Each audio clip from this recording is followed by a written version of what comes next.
All right, I want to talk about a concept that really helped me kind of break through this rut of playing the electric guitar. I've been playing for almost 20 years now, and for a long, long time, I just kind of felt stuck and didn't know, how to progress well. Kind of the first thing was learning some music theory, obviously. So, your major scale, kind of moved to the beginning, but I'll talk about that later. What I want to talk about is this concept of the 1-5-1 chord. So to start, right, when you're thinking about, okay, what am I going to play? If I need to play an A chord, right, you might play something up on the neck that's an open chord, kind of like first position, they call that cowboy chord when you're starting out, sort of thing. You might play a bar chord,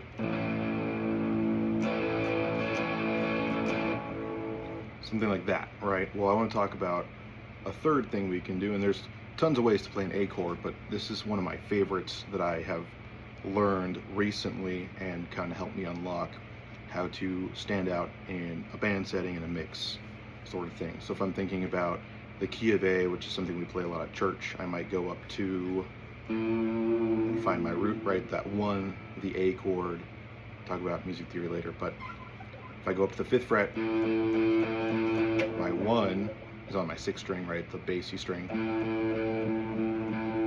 I can count out the major scale. 1, 2, 3, 4, 5, 5. Geez, try that again. 1, 2, 3, 4, 5, 6, 7, 8. That 8 is the octave, right? If you know what an octave is, you can go back to the 1 on the 6th string. You're going to go up 2 frets, go up 2 strings.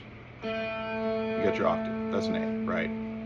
So if I'm thinking about, I need to play an A chord, I could play, like I said, that bar chord. That's very bassy, right? I'm kind of taken away from the bass player, if there's a bass player, if there's a keys player, right?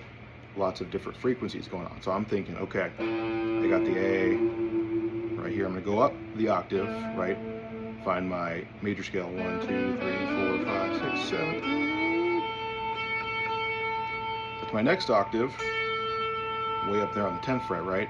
So I'm going to go back to 1, which is the D string on the 7th fret. Okay, so that's our 1, right? A little less bassy. Now, we just counted through the major scale. 1, 2, 3, 4, 5, which is our E notes, right? A, B, C sharp, D, E, in this key. Okay, so now we got a 1 and 5. Almost sounds like you're playing a power chord, right? Which is another way you can play an A. Just a power chord. Okay. So I got the 1, I got the 5, and I'm going to add in that octave that we talked about, right? So we got 1, 5, 1. I can make that a chord. So you're just playing the D string, right? Through those 3 strings. So you're not playing that high E, you should have that muted, right? And you can use your middle finger to mute the top 2 strings. Try to make sure you don't get that, super muddy sound where you're playing too many strings. Okay. So if I needed to play a progression, common progression might be a 1, right? A 5, which would be the E we learned. The 6, which in this key is an F sharp. And then a 4, it's a common progression music in the West, right? So, okay. I would play it like that. Instead of playing a bar chord style thing, right? I might play an A to an E. It doesn't sound bad, it's just kind of muddy. F sharp to a D.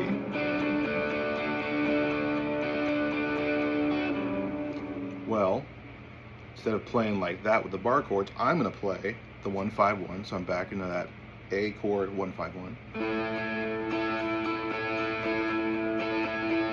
Slide down to an E. This is an E on the 3rd string on the 2nd fret, right? That's where you start your 1-5-1. Slide up to an F sharp. Now on the 4th fret, right? So if you go back to your 2nd fret, that's an F sharp. Go the octave. F sharp still, add your 5th, and add that octave. And then to the 4, which is D. Okay, so now we have a new chord progression instead of that super bass heavy, back and forth, right? Because if I'm playing in a band context, the bass player, which I play bass as well, I might be playing that A on the 5th fret, right? So it's just super muddy. If we're all playing that same position, I might play the open E, go down that F sharp, and then up to a D. I move around a lot. You don't have to do that, obviously. If you know music theory, you can stay in one position, find your notes. I like to keep it low when I'm playing the bass. Playing guitar, you're looking for those mid frequencies, right? And if I have an acoustic guitar player, they might be playing up here, right?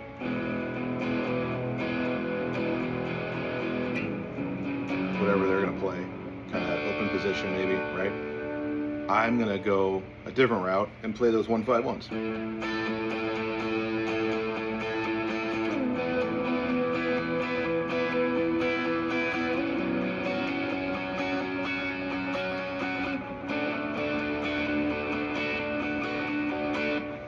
This has been super helpful to me. I hope it helps you in your playing. But yeah, the 1-5-1 chords, if you are thinking about, I'm playing at church, I'm playing in a band, maybe there's 2 guitar players, maybe there's, a lot of different frequencies going. How can I sit in the mix? How can I poke through and not keep it muddy? So just practice that, right? Find, number 1, you just learn your 6th string, where the notes are, right? You can find the octave, which is your 1, because you don't want to play stuff super bassed out up here, right? So find something that fits, right? And in that context of that chord progression I just played, I could play the D up here, and I might throw that in certain songs, but if I'm thinking, it's already kind of a lot of movement, I'm gonna throw in a D up here, right? Same thing, you can throw in a 1-5-1, go to a power chord, throw in another 1-5-1, throw another power chord. So it's not like you only have to play the 1-5-1s, but it's super helpful to kind of think about, what's the song call for, where can I play chords and poke through and not get lost in a muddy mix. I hope that helps you.